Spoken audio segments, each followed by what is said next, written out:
എബ്രായ ലേഖനം 11:1 മുതൽ 5 വരെയുള്ള വാക്യങ്ങളെ ആസ്പദമാക്കി ഈ 3 ദിവസങ്ങളിൽ പരിശുദ്ധാത്മാവിന്റെ ഹൃദയത്തിൽ പ്രകാശിപ്പിച്ച ചില ആത്മീയ ചിന്തകൾ ഞാൻ നിങ്ങളുമായി സാവകാശം പങ്കുവെക്കുകയാണ്.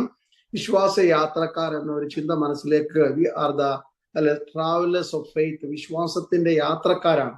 നമ്മുടെ ആത്മീയ ജീവിതം ഒരു യാത്ര തന്നെയാണ്. നമുക്ക് എങ്ങും നിൽക്കാൻ നേരമില്ലാത്ത യാത്രക്കാർ.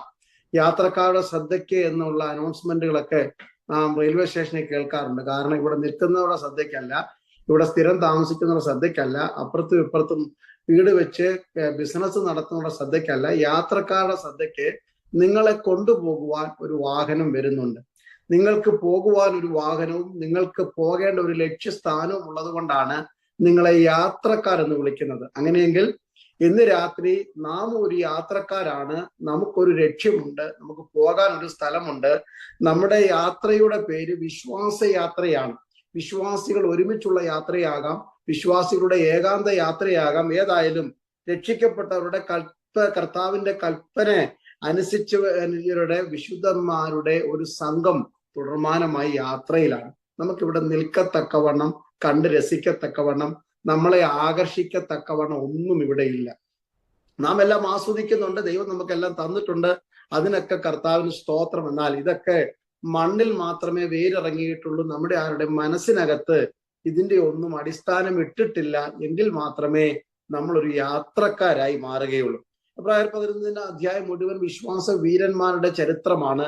അത് 30, 30, 40 ദിവസം തുടർമാനമായി പഠിപ്പിക്കേണ്ടതാണ് ആ ക്ലാസ്സുകളൊക്കെ. നമുക്കത് ചിന്ത അല്ലെങ്കിൽ കൊണ്ടുപോകുന്നില്ല. എന്നാൽ ഈ വിശ്വാസ വീരന്മാരെ 2 കാറ്റഗറി ആയിട്ട് തിരിച്ചാണ് എബ്രായ ലേഖനം 11 അധ്യായം നമ്മുടെ മുമ്പിൽ അവതരിപ്പിക്കുന്നത്. ഞാൻ ആ ഒരു വാക്ക് മാത്രം മുഖവരയായിട്ട് പറയുകയാണ്. 2 കാറ്റഗറിയാണ്, 2 തരത്തിലുള്ള വിശ്വാസ വീരന്മാരുണ്ട്.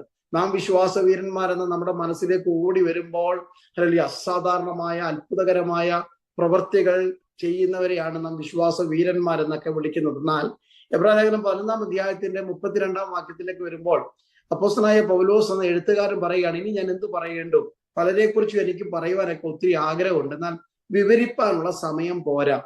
അതുകൊണ്ട് ഞാൻ ഒറ്റ വാക്കിൽ ഞാൻ പറയുകയാണ്. ഓരോരുത്തരെ കുറിച്ചും ഒറ്റ വാക്കിൽ ഗിദെയോനെ കുറിച്ചും ബാരാക്കിനെ കുറിച്ചും ശിംശോനെ കുറിച്ചും ഇഫ്താഹിനെ കുറിച്ചും ഒക്കെ പറഞ്ഞിട്ട് 33 വാക്യത്തിൽ പറയുന്നു, വിശ്വാസത്താൽ അവർ രാജ്യങ്ങളെ അടക്കി, വിശ്വാസത്താൽ നീതി നടത്തി, വിശ്വാസത്താൽ സിംഹങ്ങളുടെ വായടച്ചു, വിശ്വാസത്താൽ വാളിന്റെ വായ്ത്തലയ്ക്ക് തെറ്റി, വിശ്വാസത്താൽ രാജ്യങ്ങൾ നേടിയെടുത്ത്. ഇങ്ങനെ ഒരു വലിയ പട്ടിക പറഞ്ഞു. അപ്പോൾ നമുക്ക് കേൾക്കുമ്പോൾ വളരെ സന്തോഷമാണ്. വിശ്വാസ വീരന്മാരാണ് ഇവര്.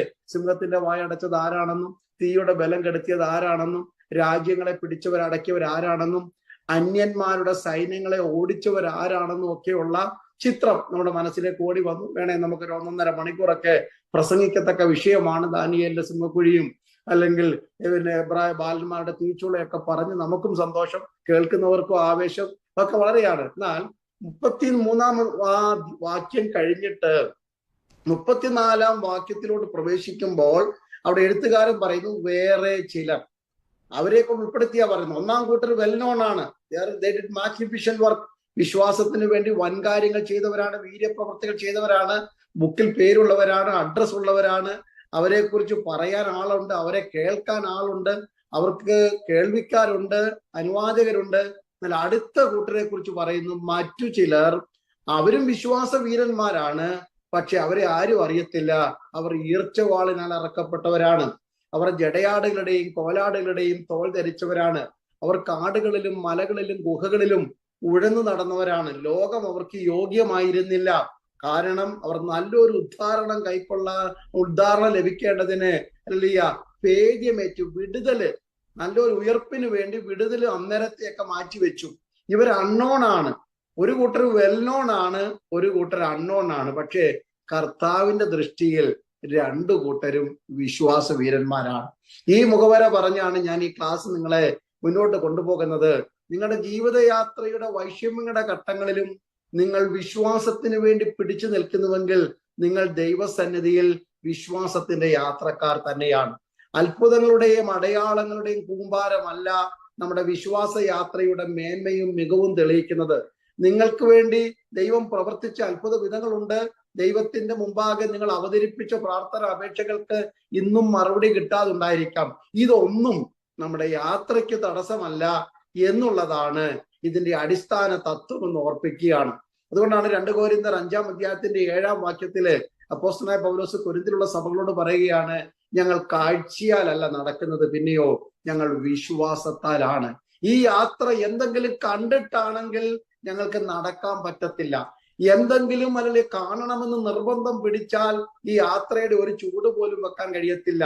എന്തെങ്കിലും കിട്ടിയിട്ടേ ഞാൻ ഇറങ്ങി പുറപ്പെടത്തുള്ളൂ എന്ന് പറഞ്ഞാൽ, ഇന്ന് രാത്രി എന്നെ കേൾക്കുന്ന ദൈവദാസന്മാരോട് ചോദിക്കൂ, കണ്ടിട്ടും കേട്ടിട്ടും കിട്ടിയിട്ടുമല്ല ഇറങ്ങി പുറപ്പെട്ടത്. ഹൃദയത്തിന്റെ ദൃഷ്ടിക്കകത്ത് പ്രകാശിച്ച തേജോമനായ ദൈവത്തിന്റെ വെളിപ്പാട് കണ്ട് യൂഫ്രട്ടീസ് ടൈഗ്രീസ് നദി കടന്ന് അല്ലെങ്കിൽ ഇറങ്ങി പുറപ്പെട്ട അബ്രഹാമിനെ പോലെ തുടങ്ങിയ ഒരു യാത്രയാണ് ഇന്ന് രാത്രി എന്റെ മുമ്പിൽ ഇരിക്കുന്ന ഭക്തന്മാരുടെ യാത്ര. അതുകൊണ്ട് നമുക്ക് ധൈര്യത്തോടെ അഭിമാനത്തോടെ നമുക്ക് പറയാൻ പറ്റും, ഞങ്ങൾ വിശ്വാസ യാത്രക്കാരാണ്. Price the Lord. എത്ര പേർക്ക് സന്തോഷമുണ്ട്? ഞങ്ങൾ വിശ്വാസ യാത്രക്കാരാണ്. നമ്മുടെ ആത്മീയ ജീവിതം വലിയ പ്രതികൂലത്തിന്റെ നടുവിൽ കൂടെയാണ്. സമുദ്രത്തിൽ കൂടെ ഒരു കപ്പൽ പോകുന്നത് പോലെയാണ് വിശ്വാസ യാത്രയെ വേദപുസ്തകത്തിലെ പല വാക്യങ്ങളും സാദൃശ്യപ്പെടുത്തിയിരിക്കുന്നത്. ലോകമാം ഗംഭീര വാരിധിയിൽ വിശ്വാസത്തിൻ പടകിലേറി യാത്ര ചെയ്യുകയാണ്. എന്നാൽ വീണ്ടും പറയുന്നു, മരുഭൂയാത്രയാണ്. പ്രതിസന്ധികളും പ്രലോഭനങ്ങളും ബുദ്ധിമുട്ടുകളും ഒക്കെയുള്ള ചൂടേറിയ ചുട്ടുപഴുത്ത മരുഭൂമിയിലൂടെയുള്ള ഒരു യാത്രയാണ്. അതുകൊണ്ട് ഈ യാത്രക്കാരെ വിശ്വാസ യാത്രക്കാരെന്ന് വിളിക്കുമ്പോൾ തന്നെ ഇവരൊരു ലക്ഷ്യസ്ഥാനത്തേക്ക് പോകുന്നത് കൊണ്ടും ഉള്ളിൽ ഒരു ആവേശമുള്ളത് കൊണ്ടും നമുക്ക് പലപ്പോഴും പാട്ടിൽ കൂടെയും നമ്മുടെ പ്രഭാഷണങ്ങൾ കൂടെയൊക്കെ നാം ഒരുമിച്ച് നമ്മെ അഡ്രസ് ചെയ്യുന്നത് സിയോൻ യാത്രക്കാരെന്നാണ്, മോക്ഷയാത്രക്കാരെന്നാണ്. കാരണം നമുക്കൊരു ലക്ഷ്യമുണ്ട്, നമുക്ക് പോകാൻ ഒരു സ്ഥലമുണ്ട്. ഇതിന്റെയൊക്കെ അടിസ്ഥാനത്തിലാണ് നമ്മുടെ യാത്ര വിശ്വാസ യാത്ര ആയി മാറിയത്. സ്തോത്രം. അങ്ങനെ ഇന്ന് രാത്രി നാം ഈ ഇഹലോകവാസം കഴിഞ്ഞ് നാം എത്തുന്ന നിത്യ സന്തോഷത്തിന്റെ ആവേശമാണ്, അല്ലെങ്കിൽ ആ സൗഭാഗ്യങ്ങളുടെ ആവേശമാണ് നമ്മെ കാണാത്തതിലേക്ക് നമ്മളെ നയിച്ചുകൊണ്ട് പോകുന്ന വിശ്വാസ യാത്ര. സ്തോത്രം. നഗ്ന നേത്രത്തെ കൊണ്ട് കാണുവാൻ കഴിയാത്ത ഒരു വലിയ ലക്ഷ്യത്തിലേക്കാണ് നമ്മുടെ യാത്ര. അതുകൊണ്ട് ഇന്ന് രാത്രി മുതൽ നാം എബ്രായലേഖനത്തിന്റെ ആ 3-4-5 വാക്യങ്ങൾ, ചില ഭാഗങ്ങൾ നമുക്കൊന്ന് പഠിക്കാൻ കർത്താവ് നമ്മെ സഹായിക്കട്ടെ. ഇന്ന് രാത്രി ഞാൻ വായിക്കുന്നത് എബ്രായർ 11-ന്റെ 1-2 വാക്യങ്ങളിൽ നിന്നാണ് ഇന്ന് രാത്രിയുള്ള ചിന്ത. ഇതെല്ലാം പറയണമെന്നോ വരലില്ല, എനിക്ക് നിർബന്ധമില്ല. പരിശുദ്ധാത്മാവ് ഇന്ന് രാത്രി നിങ്ങളുമായി പങ്കുവെക്കുവാൻ പ്രകാശിപ്പിക്കുന്ന വചനങ്ങൾ ഞാൻ നിങ്ങൾക്ക് കൈമാറുന്നു. ഞാൻ തന്നെ വായിക്കാം. എബ്രായർ 11-ന്റെ 1-ാം വാക്യം വായിക്കുന്നു. വിശ്വാസം എന്നതോ ആശിക്കുന്നതിന്റെ ഉറപ്പും കാണാത്ത കാര്യങ്ങളുടെ നിശ്ചയവുമാകുന്നു. ആവർത്തിച്ച് കേട്ട് മനഃപ്പാടമാക്കിയ അല്ലെങ്കിൽ ഒരു സമൂഹമാണ് എൻ്റെ മുമ്പിൽ ഇരിക്കുന്നത്. ഇതിനെക്കുറിച്ച് എത്രയോ പ്രസംഗങ്ങൾ നിങ്ങൾ പ്രസംഗിച്ചിരിക്കുന്നു, എത്രയോ പ്രസംഗങ്ങൾ നിങ്ങൾ കേട്ടിരിക്കുന്നു, ഞാനും പറഞ്ഞിരിക്കുന്നു. ഇനി എന്താണ് എനിക്ക് പറയാനുള്ളത്? നിങ്ങൾക്കറിയാവുന്ന കാര്യങ്ങൾ ഒന്നും കൂടെ ഒന്ന് ഉറപ്പിക്കുക എന്നൊരു ലക്ഷ്യമായി എൻ്റെ മുമ്പിലുള്ളത്. എന്താണ് വിശ്വാസം? ഹല്ലേലൂയ. കാണുന്നതിലുള്ള ഉറപ്പല്ല വിശ്വാസം. അല്ല, ഈ ലോകത്തിൽ ആർക്കെങ്കിലും വിശ്വാസം വേണമെങ്കിൽ എന്തെങ്കിലും കണ്ടിട്ടേ ഉള്ളൂ, എന്തെങ്കിലും കിട്ടിയാലാണ് വിശ്വാസം. എന്തെങ്കിലും കയ്യിൽ കിട്ടണം. അല്ലെങ്കിൽ പണം കൊടുത്ത റെസിപ്റ്റ് ഉറപ്പാണ്, കിട്ടിയില്ലെങ്കിൽ ഞങ്ങൾക്ക് വിശ്വാസമില്ല. ഞങ്ങൾ ചെയ്യുന്നതിനും കൊടുക്കുന്നതിനും ഒക്കെ നമുക്ക് എന്തെങ്കിലും തെളിവ് വേണം. എന്നാൽ ചുറ്റും കാണാൻ കഴിയാത്ത, നഗ്നനേത്രങ്ങൾ കൊണ്ട് കാണാൻ കഴിയാത്ത, എന്നാൽ അപ്പോൾ തന്നെ അകക്കണ്ണുകൊണ്ട് കാണുവാൻ കഴിയുന്ന ഉന്നതനായ ക്രിസ്തുവിലുള്ള വിശ്വാസത്തെയാണ് ഇവിടെ വിശ്വാസം കൊണ്ട് അർത്ഥമാക്കുന്നത്. Price God. ഹല്ലേലൂയ. അമേരിക്കയുടെ ആഡംബരവും അല്ല ഇന്ത്യയുടെ സംസ്കാരത്തിന്റെ ശ്രേഷ്ഠതയോ ആസ്ട്രേലിയയുടെ ഉയർച്ചയോ അറേബ്യൻ മണ്ണിന്റെ അനുഗ്രഹങ്ങളൊക്കെ കാണാൻ പുറമേയുള്ള കണ്ണ് മതി. പക്ഷേ ഹല്ലേലൂയ, സ്വർഗത്തോളം എത്തുന്ന കോവേണി കാണണമെങ്കിലോ, അഗ്നിരഥങ്ങളും അഗ്നി അശങ്ങളും കാണണമെങ്കിലോ, വാൾ ഉരിപ്പിടിച്ചു നിൽക്കുന്ന ദൂതനെ കാണണമെങ്കിലോ, മരുഭൂമിയിൽ പൊട്ടിപ്പുറപ്പെടുന്ന ഉറവ കാണണമെങ്കിൽ പുറമേയുള്ള കണ്ണുകൊണ്ട് കഴിയത്തില്ല. അത് കാണണമെങ്കിൽ ദൈവം കണ്ണ് തുറന്നെങ്കിലേ പറ്റത്തുള്ളൂ. വിശ്വാസത്തിന്റെ കണ്ണ് തുറന്നവർക്ക് മാത്രമേ, ഹല്ലേലൂയ, ഇടത്തും വലത്തും നിൽക്കുന്നവർക്ക് കാണുവാൻ കഴിയാത്തത് അകക്കണ്ണ് കൊണ്ട് കാണണമെങ്കിൽ വിശ്വാസത്തിന്റെ കണ്ണ് തുറക്കണം. Price God. ഹല്ലേലൂയ. ദോതാനിൽ പാർത്തുകൊണ്ട് 100ഓളം ശിഷ്യന്മാരോട് ഒരുമിച്ച് പാർക്കുന്ന എലീശ, 2 രാജ 6-ാം അധ്യായം ഏലിശ അകത്ത മുറിയിൽ ഇരുന്നു കൊണ്ട് പുറത്തു നിന്ന് ഭയപ്പെട്ടോടി വരുന്ന ശിഷ്യനോട് പറയുന്നു. ശിഷ്യൻ പറയുന്നു, ഞാൻ കാണുന്നു മല മുഴുവൻ അരാമ്യ സൈന്യം വളഞ്ഞു നിൽക്കുന്നു. പക്ഷെ അകത്ത മുറിയിൽ നിന്ന് കർട്ടൻ ഒന്ന് മാറ്റിപ്പോലും നോക്കാതെ, പുറത്തെ കതവിന്റെ പാളി ഒന്ന് തുറന്നു നോക്കാതെ അകത്തിരുന്നു കൊണ്ട് ഒരു മനുഷ്യൻ പറയുക, ഞാൻ കാണുന്നു നമ്മോട് കൂടെ ഉള്ളവർ അവരോട് കൂടെ ഉള്ളവരെക്കാൾ അധികം. അല്ലെങ്കിൽ ഏലിശയോട് ഞാൻ ചോദിക്കുന്നു, ദൈവദാസനെ എങ്ങനെ ഇത് കാണാൻ പറ്റി? കഥ ഒന്ന് തുറന്നു നോക്കാതെ, പുറത്തോട്ടൊന്ന് ഇറങ്ങി നോക്കാതെ, ഒരു 21 ദിവസം ഉപവാസം ഇരിക്കാതെ, അല്ലെങ്കിൽ ആരുടെയോ ആലോചന കേൾക്കാതെ അങ്ങക്ക് എങ്ങനെ പറയാൻ പറ്റി എന്നെ വളഞ്ഞിരിക്കുന്ന ശത്രു സൈന്യത്തെക്കാൾ ചുറ്റി നിൽക്കുന്ന ഒരു അഗ്നിദൂത സേനയുണ്ടെന്ന്? ഏലിശ ധൈര്യത്തോടെ സാക്ഷ്യം പറയും. നിങ്ങൾക്കറിയാമോ, ചില വർഷങ്ങൾക്ക് മുമ്പ് യോർദാന്റെ തീരത്ത് വെച്ച് എന്റെ യജമാനായ ഏലിയാവിനെ ദൈവം സ്വർഗത്തിലേക്ക് എടുക്കുമ്പോൾ അന്ന് ഞാൻ എന്റെ കണ്ണുകൊണ്ട് കണ്ടതാ സ്വർഗത്തിൽ നിറങ്ങി വന്ന അഗ്നിരഥങ്ങൾ. അന്ന് ഞാൻ എന്റെ ചെവി കൊണ്ട് കേട്ടതാ അഗ്നി അശ്വങ്ങളുടെ ശബ്ദങ്ങൾ. അതുകൊണ്ട് എനിക്കൊരു കാര്യം ഉറപ്പാണ്, അന്ന് യോർദാനിൽ കണ്ടെങ്കിൽ ആ അഗ്നിരഥം ഇന്നും എന്നെ വിട്ടു മാറിയിട്ടില്ല, അഗ്നിസേന എന്നെ വിട്ടു മാറിയിട്ടില്ല. ഇന്ന് ഈ ദോദാനിൽ എന്റെ കൂടാരത്തിന്റെ പുറത്ത് വിട്ടുമാറാത്ത ദൈവസാന്നിധ്യം അരാമ്യ സൈന്യം ഉണ്ടെങ്കിലും ഇല്ലെങ്കിലും എന്റെ കൂടെ ദൈവമുണ്ട്. ഇത് കാണുന്നതാ വിശ്വാസം. ഹല്ലേലൂയ. എനിക്ക് ചുറ്റും ദൈവദൂതന്മാരുടെ കാവലുണ്ടെന്ന്. രോഗം വരുമ്പോൾ രോഗസൗഖ്യത്തിന് വേണ്ടി ഇറങ്ങി വരുന്നു എന്ന് മാത്രമല്ല, ആവശ്യം വരുമ്പോൾ ഹല്ലേലൂയ ചെക്കുമായി ഇറങ്ങി വരുന്നു മാത്രമല്ല, കട്ടം വരുമ്പോ തോളി കൈവെക്കാൻ വരുന്നു മാത്രമല്ല, വിട്ടുമാറാതെ എന്റെ കൂടെ ദൈവമുണ്ടെന്നുള്ള ഉറപ്പാ വിശ്വാസം. ഹല്ലേലൂയ. സുഖത്തിലും ദുഃഖത്തിലും സമ്പത്തിലും ദാരിദ്ര്യത്തിലും നന്മയിലും തിന്മയിലും ജീവിതത്തിന്റെ എല്ലാ തുറകളിലും എന്റെ ഏറ്റവും അടുത്ത അപ്പനേക്കാൾ, അമ്മയേക്കാൾ, ഭാര്യയേക്കാൾ, ഭർത്താവിനേക്കാൾ, സഹോദരനേക്കാൾ, പാസ്റ്ററേക്കാൾ എന്റെ അടുത്ത് എന്റെ യേശു ഉണ്ടെന്നുള്ള ഉറപ്പാ എന്റെ വിശ്വാസത്തിന്റെ അടിസ്ഥാനം. വിശ്വാസം എന്താണെന്ന് ചോദിച്ച ഒറ്റ വാക്കി പറഞ്ഞാൽ, വിശ്വാസം ഒരു വ്യക്തിയാണെന്ന് എനിക്ക് കിട്ടിയ വെളിപ്പാട്. ഫെയ്ത്ത് എന്ന് പറഞ്ഞാൽ ദൈവത്തിലുള്ള ആശ്രയമാണ്. പക്ഷേ ഹല്ലേലൂയ, കാരണം വിശ്വാസത്തിന്റെ നായകനും വിശ്വാസത്തിന്റെ പൂർത്തി വരുത്തുന്നവനും യേശു ആയതുകൊണ്ട്, അർത്ഥാൽ തുടക്കവും ഒടുക്കവും ഹല്ലേലൂയ വിശ്വാസം എന്ന് പറഞ്ഞാൽ തുടക്കവും ഒടുക്കവും യേശു ആയതുകൊണ്ട് എന്റെ വിശ്വാസത്തിന്റെ ഉറപ്പ് ഹല്ലേലൂയ കർത്താവാണ്. സ്തോത്രം. ദൈവത്തിലുള്ള പൂർണ്ണ ആശ്രയമാണ് വിശ്വാസം. ഹല്ലേലൂയ. 22 സങ്കീർത്തനം 4 വാക്യത്തിൽ മശീയ സങ്കീർത്തനമാണെങ്കിലും സങ്കീർത്തനക്കാർ ഇങ്ങനെ പറയുന്നു, ഞങ്ങളുടെ പിതാക്കന്മാർ യഹോവയിൽ ആശ്രയിച്ചു, അവൻ അവരെ വിടുവിച്ചു. വിശ്വാസത്തിന്റെ തലങ്ങളിലേക്ക് നാം പോവുകയാണ്. വിശ്വാസം എല്ലാവരിലും ഉണ്ട്, വിശ്വാസമില്ലാത്തവരാരുമില്ല. എല്ലാ മതസ്ഥരും വിശ്വാസികളാണ്. അവരുടെ മതത്തിന്റെ പേര് പറഞ്ഞാണ് വിശ്വാസികൾ എന്ന് വിളിക്കുന്നത്. വിശ്വാസികൾ എന്ന് കേട്ട ഉടനെ പെന്തിക്കോസുകാരാണെന്ന് ഓർക്കരുത്, എല്ലാവരും വിശ്വാസികളാ. അവരവരുടെ മതത്തിന്റെ പേര് പറഞ്ഞാണ് വിശ്വസിക്കുന്നത്. ഇനി രക്ഷിക്കപ്പെട്ട നമ്മളിലോ എല്ലാവരിലും ഒരു വിശ്വാസമുണ്ട്. വിശ്വാസം ഇല്ലെന്ന് ആരും പറയാൻ പറ്റത്തില്ല. റോമാലേഖനം 12 അധ്യായത്തിന്റെ 3 വാക്യത്തിന്റെ അടിസ്ഥാനത്തിൽ God has given us A measure of faith എന്ന് പറയുന്നത്, ദൈവം ഓരോരുത്തരിലും ഒരു വിശ്വാസത്തിന്റെ അളവ് പങ്കിട്ടിട്ടുണ്ട്.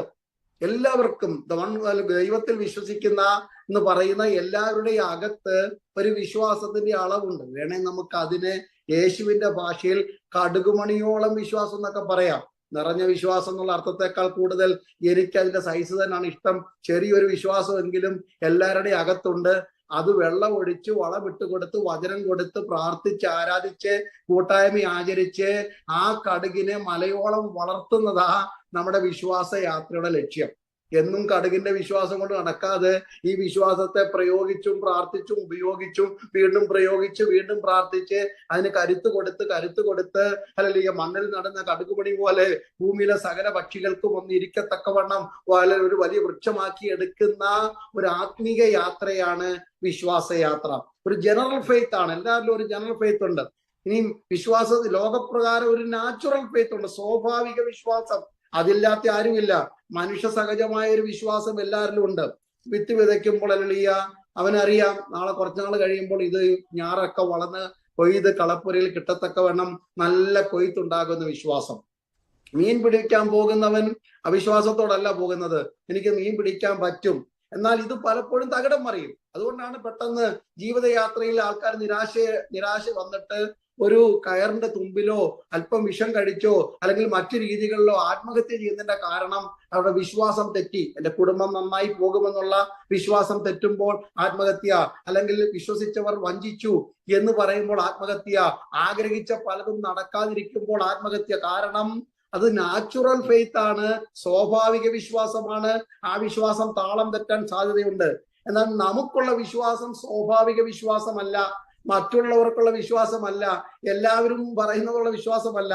നമുക്കുള്ള വിശ്വാസം ദൈവത്തിലുള്ള അൺചേഞ്ചിങ് അൺവേവറിംഗ് ഫെയ്ത്ത് ആണ്. അചഞ്ചലമായ, അടിയുറച്ച, വേരുറച്ച വിശ്വാസമാണ്. ഈ വിശ്വാസത്തിന്റെ പ്രത്യേകത എന്ന് പറയുമ്പോൾ, നമ്മുടെ വിശ്വാസം ഒറ്റ വാക്കിൽ വിശ്വാസികളെന്നോ വിശ്വാസവും എന്ന്, അതുകൊണ്ടാണ് പൗലോസ് ഒരു സ്ഥലത്ത് പറഞ്ഞു, ഈ വിശ്വാസം എല്ലാവരിലും ഇല്ലല്ലോ. എന്താ കാരണം? ആ വിശ്വാസം അല്പം കൂടെ വിലയുള്ളതാ. വില കൊടുത്ത് വാങ്ങേണ്ട വിശ്വാസമാണ്. ഈ വിശ്വാസത്തിന് വേണ്ടി വിലയും കൊടുക്കണം. ഈ വിശ്വാസം ഒന്ന് രക്ഷിക്കുന്ന വിശ്വാസമാണ്. സേവിങ് ഫെയ്ത്ത് എന്ന് വിളിക്കാൻ നമുക്കതിനെ. രക്ഷിക്കുന്ന വിശ്വാസമാണ്. അതാണ് യോഹന്നാൻ 1:12 വായിക്കുന്നത്, അവനെ കൈക്കൊണ്ട് അവന്റെ നാമത്തിൽ വിശ്വസിക്കുന്ന ഏവർക്കും ദൈവമക്കളാകുവാൻ അധികാരം കൊടുത്തു. ദൈവത്തിലുള്ള വിശ്വാസം, ദൈവപുത്രനുള്ള വിശ്വാസത്താൽ നമുക്ക് പ്രാപ്യമാകുന്ന രക്ഷ. അതുകൊണ്ട് ഇത് രക്ഷിക്കുന്ന വിശ്വാസമാണ്. ആ രക്ഷിക്കുന്ന വിശ്വാസത്തിന് വേണ്ടി മാസങ്ങളൊന്നും കാത്തിരിക്കേണ്ട. മനസ്സിനുണ്ടാകുന്ന മാനസാന്തരവും കുറ്റബോധവും നിമിത്തം എന്റെ മുമ്പിൽ നിൽക്കുന്ന വെളിപ്പെടുന്ന ദൈവസാന്നിധ്യത്തെ തിരിച്ചറിഞ്ഞ് രണ്ട് കൈയും നീട്ടി സ്വീകരിക്കുമ്പോൾ ഞാൻ രക്ഷയിലേക്ക് വരികയാണ്. ഹൃദയം കൊണ്ട് വിശ്വസിച്ച് വാ കൊണ്ട് ഏറ്റു പറയുക. ഇത് തന്നെയാണ് ക്രൂശിൽ സംഭവിച്ചത്. യേശുവിനെ ആക്ഷേപിച്ച രണ്ട് കള്ളന്മാരാണ് ദുഷ്പ്രവൃത്തിക്കാർ. ഇരുവരും യേശുവിനെ ദൂഷിച്ചെന്നാ പറയുന്നത്.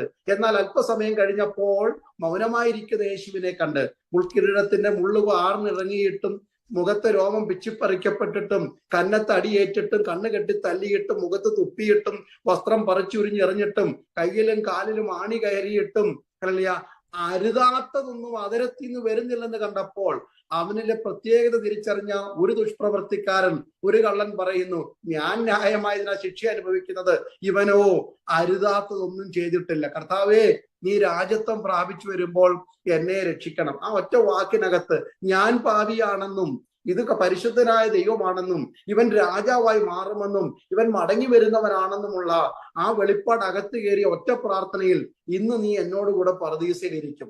ഇതാണ് ദൈവമക്കളെ രക്ഷിക്കുന്ന വിശ്വാസം. അപ്പോസ്തലപ്രവൃത്തി 16:30-31 കാരാഗ്രഹത്തിന്റെ തടവ് മുറിക്കകത്ത് കയ്യും കാലിലും ചങ്ങല വെച്ച് കൈകൊട്ടിപ്പാടി ആരാധിക്കുന്ന ഭക്തന്മാരുടെ അടുക്കിലേക്ക് ചാടി പറിച്ചുകൊണ്ട് ചോദിക്കുന്ന കാരാഗ്രഹപ്രമാണി, രക്ഷ പ്രാപിപ്പാൻ ഞാൻ എന്ത് ചെയ്യണം? തിരിച്ചാ ചോദിക്കേണ്ടത്. ഞങ്ങൾ പുറത്തു വരാൻ എന്ത് ചെയ്യണമെന്ന് ചോദിക്കേണ്ട സ്ഥാനത്ത് പോട്ടിട്ട് കെട്ടിയിട്ടവർ അങ്ങോട്ട് ചോദിക്കുന്നു, രക്ഷ പ്രാപിപ്പാൻ എന്ത് ചെയ്യണം? Price God, hallelujah. കാരണം ഞാൻ കെട്ടിയ കെട്ടടിക്കുന്ന ഒരു ദൈവമുണ്ടെങ്കിൽ, ഞാൻ പൂട്ടിയ പൂട്ട് പൊട്ടിക്കുന്ന ഒരു ദൈവമുണ്ടെങ്കിൽ, ഞാൻ അടച്ചു പൂട്ടിയ വാതിലുകൾ തുറക്കുന്ന ഒരു ദൈവമുണ്ടെങ്കിൽ, ആ ദൈവത്തിന് മാത്രമേ എന്നെ രക്ഷിക്കാൻ കഴിയത്തുന്നുള്ള ഒരു ബോധ്യം അകത്ത് വന്നപ്പോൾ അവൻ അകത്തോട്ട് ചാടിയിട്ട് അവരുടെ കാൽക്കൽ വീട് ചോദിക്കുക, ഞങ്ങൾക്കൊരു വെളിച്ചം വേണം. ഇരുട്ട് മുറിക്കകത്ത് അല്ലെങ്കിൽ വെളിച്ചം ചോദിക്കുന്ന പോലെ ഇന്ന് എനിക്കും നിങ്ങൾക്കും ചുറ്റുമിരിക്കുന്ന അന്ധകാരത്തിൽ തപ്പിത്തടഞ്ഞു നടക്കുന്ന ജീവിതങ്ങൾ എന്നോടും നിങ്ങളോടും ചോദിക്കുന്നു, എന്താണ് രക്ഷ പ്രാപിപ്പാൻ മാർഗം? എങ്ങനെ ഞങ്ങൾക്കൊന്ന് പുറത്തു വരാം? എങ്ങനെ ഇരുട്ടൊന്ന് മാറും? ഞങ്ങളുടെ കണ്ണ് കുരുടായിരിക്കുകയാണ്. അവിടെ നിന്നുകൊണ്ട് വിശ്വാസ യാത്രക്കാരായ ഞങ്ങൾ ആത്മാവിൽ വിളിച്ചു പറയുന്നു, കർത്താവായ യേശു ക്രിസ്തുവിൽ വിശ്വസിക്ക, എന്നാൽ നീയും നിന്റെ കുടുംബവും രക്ഷ പ്രാപിക്കും. അതായിരുന്നു സന്ദേശം. കാരാഗ്രഹപ്രമാണിയെയും കുടുംബത്തെയും സ്നാനത്തിലേക്ക് നയിച്ച, ഫിലിപ്പിയ പട്ടണത്തിൽ സഭയെ ആരംഭിച്ച, ഫിലിപ്പിയനിൽ ദൈവകൃപ വെളിപ്പെടുത്തിയ, പട്ടണഭൂതങ്ങൾ കീഴ്പ്പെട്ടു പോയ ദൈവകൃപയുടെ അടിസ്ഥാനം കർത്താവിൽ വിശ്വസിപ്പാൻ ഒരു കുടുംബം തയ്യാറായി.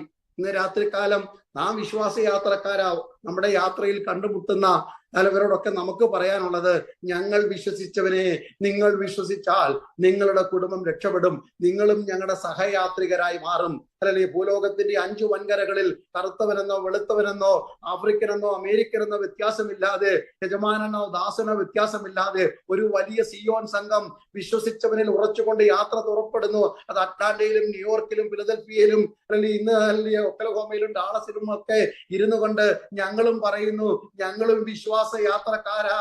ഞങ്ങളുടെ കണ്ണ് ഉടക്കി നിൽക്കുന്നത് ഇടം വലവുള്ള മോഹന കാഴ്ചകളിലല്ല. ഞങ്ങളുടെ കണ്ണ് 50 വർഷമായി 60 വർഷമായി 40 വർഷമായി ഞങ്ങൾക്ക് ഒറ്റ ലക്ഷ്യം മാത്രമേ ഉള്ളൂ, ഞങ്ങളെ രക്ഷിച്ച ഒരുവരുണ്ട്, അവന്റെ പിന്നാലെ ഞങ്ങൾ യാത്ര ചെയ്യുന്നത്. Hallelujah, praise the Lord.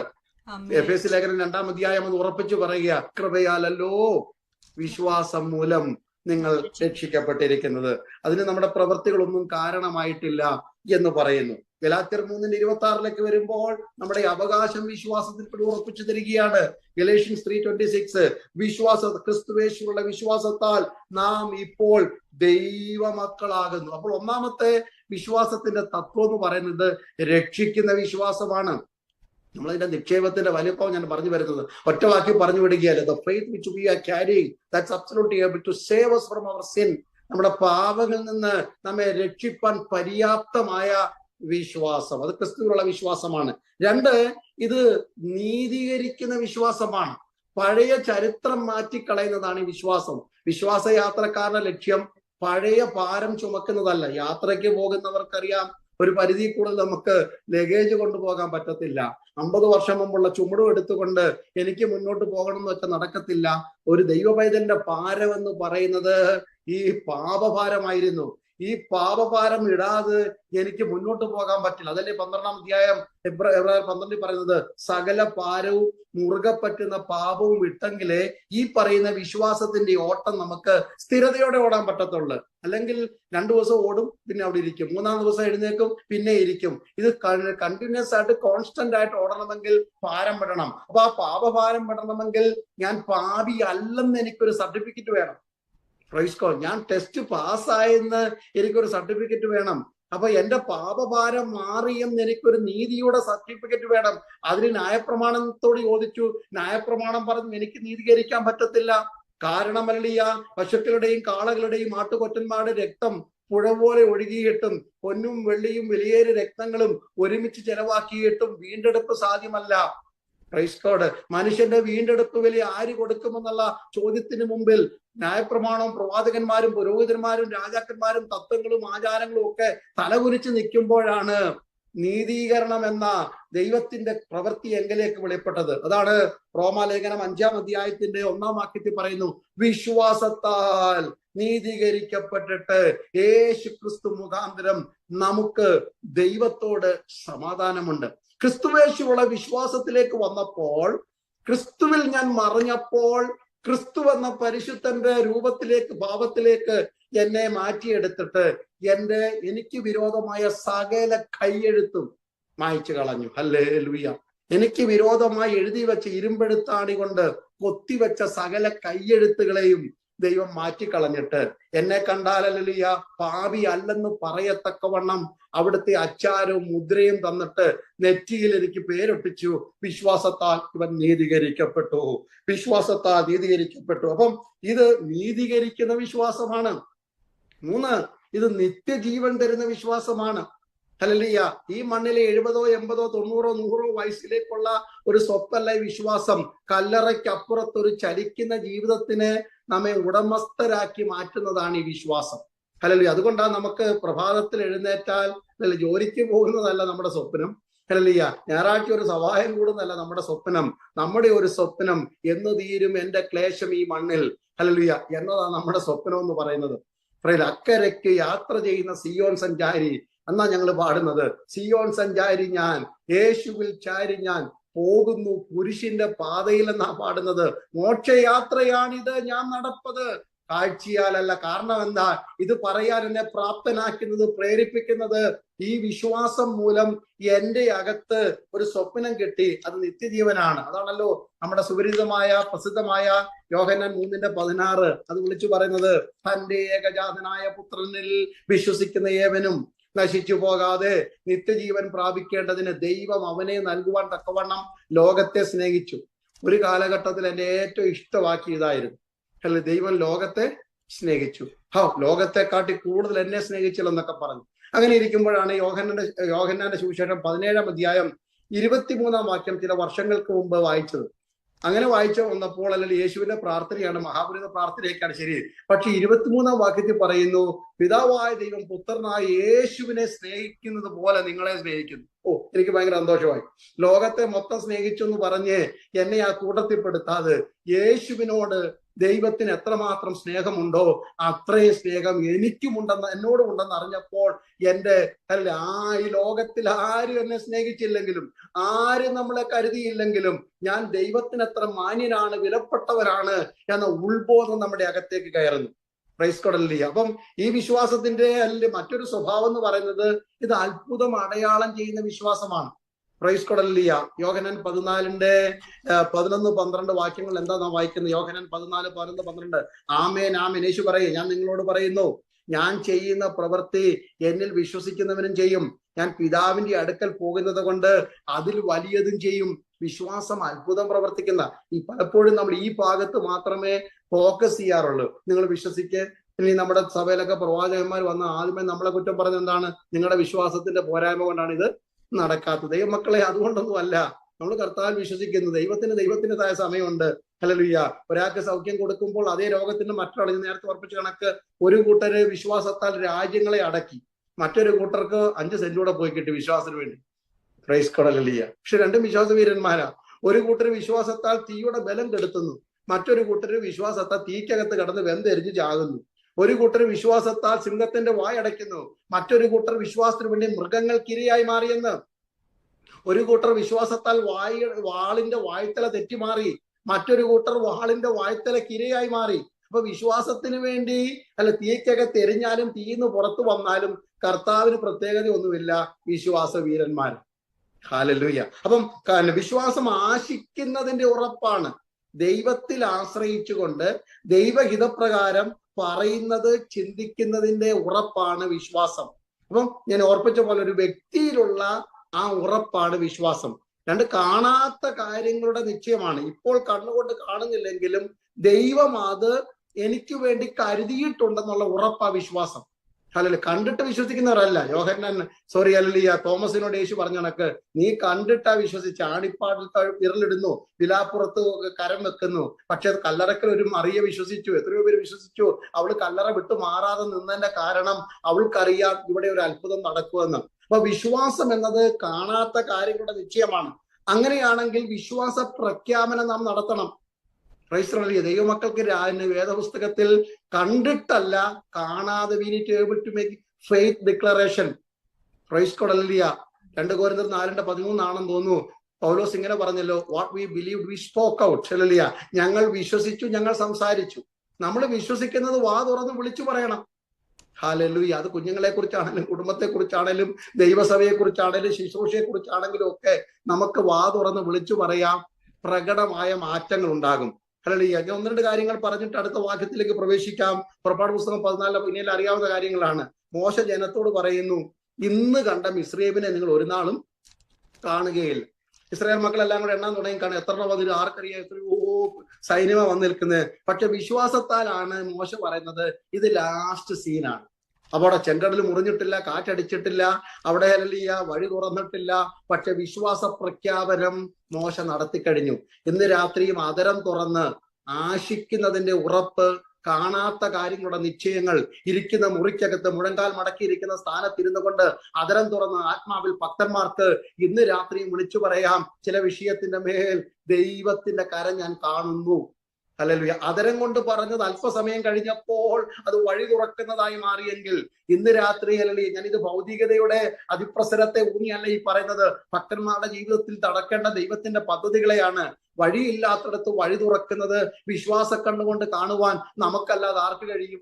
അനുഭവിച്ചവരാ സാക്ഷ്യം പറയാൻ. ഇന്ന് രാത്രി എല്ലാവർക്കും ഓരോ മിനിറ്റ് കൊടുത്താൽ ചാടി എഴുന്നേറ്റ് പറയും, വിശ്വാസത്താൽ കണ്ട കാഴ്ചകളുടെ കൂമ്പാരങ്ങൾ. കാഴ്ചയാലല്ല ഞങ്ങൾ നടക്കുന്നത്, പക്ഷേ എത്രയോ പ്രാവശ്യം ഞങ്ങളുടെ വിശ്വാസം കാഴ്ചയായി മാറുന്നത് ഞങ്ങൾ കണ്ടിട്ടുണ്ട്. അത് അഭിമാനത്തോടെ ഇന്ന് രാത്രി ഞങ്ങൾ ദൈവത്തിന് സ്തോത്രം ചെയ്യുകയാണ്. ഹല്ലേലൂയ. ഇന്ന് കണ്ട മിസ്രയീമിനെ വിശ്വാസ പ്രഖ്യാപനമാ. ഒരു സ്വപ്നത്തോടെ മോശ പറയുന്നത്. വടിയും കയ്യിൽ നീട്ടിപ്പിടിച്ചുകൊണ്ട് നിൽക്കുന്ന മോശയ്ക്കറിയാം എന്റെ കയ്യിൽ ആരോ പിടിച്ചിട്ടുണ്ട്. അതുകൊണ്ട് എത്ര ധൈര്യമെന്നേ. നമ്മൾ ഒരാളുടെ ഞാൻ കഴിഞ്ഞ ദിവസം പാസ്റ്റേഴ്സിന് ക്ലാസ് എടുക്കുവാനല്ലേ പോയ പല സ്ഥലത്തും പറഞ്ഞു, നിങ്ങൾ ആരുടെയെങ്കിലും തലയ്ക്ക് വെച്ച് പ്രാർത്ഥിക്കുമ്പോൾ നിങ്ങൾ കടന്ന് തല പിടിച്ച് അരിയാട്ടുന്ന പോലെ ആട്ടുന്നുണ്ടെന്നും അല്ല രോഗി സൗഖ്യമാകുന്നതും ഭൂതം പുറത്താകുന്നതും. നിങ്ങളുടെ അല്ലെങ്കിൽ തലകുത്തി നിന്ന് ചാടുന്ന കൊണ്ടോ അന്യഭാഷയുടെ ഒച്ച കൊണ്ടോ അല്ല അത്ഭുതം നടക്കുന്നത്. യെശയ്യാ പ്രവാചകന്റെ പുസ്തകം 63-ാം അധ്യായത്തിന്റെ 13-ാം വാക്യത്തിൽ നാം ഇങ്ങനെ വായിക്കുന്നത്, ഹല്ലേലൂയ, യഹോവയുടെ ബലമുള്ള ഭുജം മോശയുടെ വലങ്കയിൽ ചെല്ലുമാറാക്കി ചെങ്കടലിനെ വിഭാഗിച്ചു. അപ്പൊ മോശ കൈ നീട്ടിക്കൊണ്ട 6 ലക്ഷം കുടുംബങ്ങൾ കാണുന്നത് ഒരു വിക്കൻ കൈ നീട്ടുന്നതാണ്. ഹല്ലേലൂയ. അഹരോൻ കണ്ടത് മോശ കൈ നീട്ടുന്നതാ, അല്ലെ ഫറവോനും കണ്ടോട്ടെ മോശ കൈ നീട്ടുന്നതാ. പക്ഷെ മോശയ്ക്ക് മാത്രം അറിയാം എന്റെ കയ്യിൽ വേറെ ആരോ കൈ വെച്ചിട്ടുണ്ടെന്ന്. അതാണ് ചെങ്കടലിനെ മുറിച്ചു മാറ്റിയത്. ദൈവദാസന്മാരെ, ദൈവദാസിമാരെ, നിങ്ങൾ രോഗികൾക്ക് വേണ്ടി പ്രാർത്ഥിക്കുമ്പോൾ, നിങ്ങൾ കുടുംബങ്ങൾക്ക് വേണ്ടി പ്രാർത്ഥിക്കുമ്പോൾ, നിങ്ങളുടെ വലങ്കരത്തിന്മേൽ ദൈവം തന്റെ വലങ്കരം വെക്കുന്നുണ്ട്. ആ വിശ്വാസമാണ് അത്ഭുതം കൊണ്ടുവരുന്നത്. ഹല്ലേലൂയ. ശുശ്രൂഷിക്കുമ്പോൾ എന്റെ ആദരത്തിൽ ദൈവത്തിന്റെ ഹല്ലേലൂയ കരം സ്പർശിക്കുന്നുണ്ട്. നിങ്ങൾക്കൊക്കെ അത്ഭുതം തോന്നിയിട്ടില്ലേ? Praise the Lord. യെശയ്യാവിന്റെ ആദരത്തിലോട്ട് ഒരു കനലൊക്കെ എവിടുന്ന് കൊണ്ടുവച്ചു? സ്വർഗത്തിൽ നിന്ന് കൊണ്ടുവച്ചെന്ന്. ഞങ്ങൾക്ക് ഒന്നുകൂടെ ഒന്ന് വായിച്ചു. അയ്യോ, ദൂതന്മാർക്ക് പേടിയാ തൊടാൻ, അമ്മാർക്ക് അവർ തന്നെ കൊടിലും കൊണ്ടാണ് എടുക്കുന്നത്. പക്ഷേ യെശയ്യാവിന്റെ നാക്കെ കൊണ്ട് വെച്ചല്ലോ. അതാ ദൈവവചനത്തിന്റെ ശക്തി. ദൂതർക്കും കൂടെ ലഭിക്കാത്ത ആ വചനം പറയാനുള്ള അവകാശം എനിക്കും നിങ്ങൾക്കും തന്നല്ലോ. ദൂതന്റെ കൈ കൊള്ളുന്ന വിഷയമാ, പക്ഷെ യെശയ്യാവിന്റെ ആദരത്തിൽ അത് ദൂതായി വെളിപ്പെട്ടു. ഇന്ന് രാത്രികാലം അങ്ങനെ എത്രയോ എത്രയോ ആത്മീയ അനുഭവങ്ങൾ ദൈവം നമുക്ക് തന്നിട്ടുണ്ട്. നമ്മുടെ ആദരത്തിൽ ദൈവം വചനം തരുന്നു, നമ്മുടെ കണ്ണിൽ ദൈവം ദർശനം തരുന്നു, നമ്മുടെ ചെവിയിൽ ഇമ്പശബ്ദം കേൾപ്പിക്കുന്നു, നമ്മുടെ കരത്തിൽ ദൈവം മുറുകെ പിടിക്കുന്നു, നമ്മുടെ പാതകളെ അവൻ ഗമനത്തെ സ്ഥിരമാക്കുന്നു. ഇതാ വിശ്വാസയാത്ര. ഞങ്ങൾ വിളിച്ചു പറയുന്നു, ഇന്ന് കണ്ട പലതും വിശ്വാസത്തോടെ ഞങ്ങൾ പറയുന്ന നാളെ ഇവിടെ ഉണ്ടായിരിക്കത്തില്ല. ഹല്ലേലൂയ. രണ്ട്, അബ്രഹാമിന്റെ വിശ്വാസം എന്തായിരുന്നു? യഹോവയില്. എത്ര പ്രസംഗം കേട്ടത്. ഹല്ലേലൂയ. ഉൽപ്പത്തി 22:8 വാക്യം മോനോട് പറയാണ്, മോനെ യഹോവ കരുതിക്കൊള്ളും. എന്ത് കരുതിക്കൊള്ളും? ഹല്ലേലൂയ. വേണേ ഇസ്ഹാക്കിനെ തിരിച്ചു ചോദിക്കാം, അപ്പച്ച നമ്മുടെ വീട്ടിൽ എത്ര ആടുണ്ട്? പക്ഷേ മോനെ, ദൈവം ഒരു യാഗത്തിന്റെ കാര്യം തീരുമാനിച്ചാൽ അപ്പന്റെ തൊഴുത്തിലെ ആട് കണ്ട് നീ ആരാധനയ്ക്ക് പുറപ്പെടരുത്. അപ്പന്റെ വീട്ടിലെ കാളയെ കണ്ടല്ല നീ സഭായോഗത്തിന് പോകേണ്ടത്. ദൈവം നിനക്ക് വേണ്ടി കരുതിക്കൊള്ളും.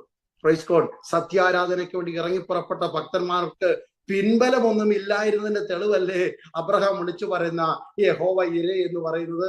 പ്രൈസ് ഗോഡ് അല്ലേ? മോറിയാമലയുടെ മുകളിൽ ആരാടിനെ കരുതും? അബ്രഹാമിന് അറിയാം എന്റെ മുമ്പിൽ നിൽക്കുന്ന ഈ മകൻ തന്നെ ആടെന്ന്. പക്ഷേ വാക്തത്വം മുറിയും, വാക്തത്വം ഇല്ലാതാകും എന്ന് പറയുന്നിടത്ത് അല്ലെ ഒരു പുത്തൻ വാക്തത്വം കൂടെ ഏറ്റെടുത്തുകൊണ്ട് എന്നെ മടക്കി കൊണ്ടുവരുത്തുന്ന ഒരു ദൈവമുണ്ട്.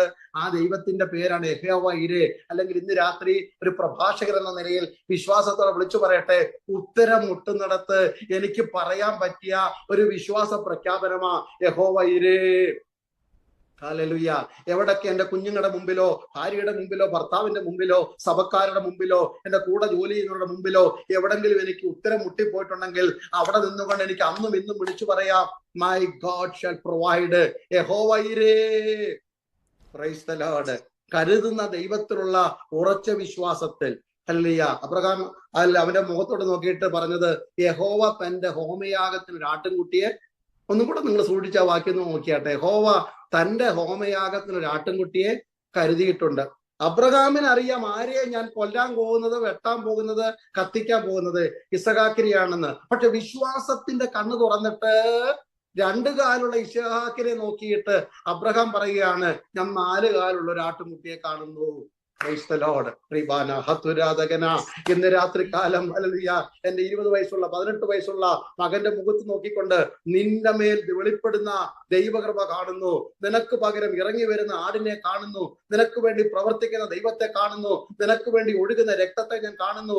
നിനക്ക് വേണ്ടി ചലിക്കുന്ന കരത്തെ കാണുന്നു. ഇന്ന് രാത്രി വിശ്വാസ പ്രഖ്യാപനം നടത്തുവാൻ നമ്മുടെ ആദരങ്ങളെ ദൈവം ബലപ്പെടുത്തട്ടെ. ഹല്ലേലൂയ. അതാ വിശ്വാസത്തിന്റെ ഉറപ്പെന്ന് പറയുന്നത്. 1 രാജ 17:1 ഏലിയാവ് ആഹാബിനോട് പറഞ്ഞ പോലെ, ഞാൻ കൽപ്പിച്ചിട്ടല്ലാതെ ഈ ആണ്ടുകളിൽ മഞ്ഞും മഴയും ഉണ്ടാകത്തില്ല. ഇതാ വിശ്വാസത്തിന്റെ അധികാരം എന്നൊക്കെ പറയുന്നത്. ആകാശത്തോട്ടൊക്കെ വിരല് ചൂണ്ടിയിട്ട് ഞാൻ ഇത് താഴ്ത്ത് പൂട്ടാൻ പോകുക എന്നൊക്കെ പറയണമെങ്കിൽ എന്തൊരു ധൈര്യമാ. പക്ഷേ അവൻ പറഞ്ഞതിന്റെ കാരണം, ഞാൻ ഇടവിടാതെ സേവിച്ചു നിൽക്കുന്ന യഹോവ ആണ്, എന്റെ കൂടെ നിൽപ്പുണ്ടെന്ന് പറയുന്ന എന്റെ ആദരവാണ്. പക്ഷേ കൂടെ നിൽക്കുന്നവനെ ഞാൻ കാണുന്നുണ്ട്. ആഹാബ് കാണാത്ത ദൈവം എന്റെ കൂടെയുണ്ട്. ഇസബേല് കാണാത്ത അധികാരം എന്റെ കൂടെയുണ്ട്. Price the Lord. ഇന്ന് രാത്രി വിശ്വാസത്തോടെ പറയാം. അതേ ഏലിയാവ് തന്നെ പറഞ്ഞു. ആഹാബ് രഥം പൂട്ടിയിൽ പോവുകയാണ്.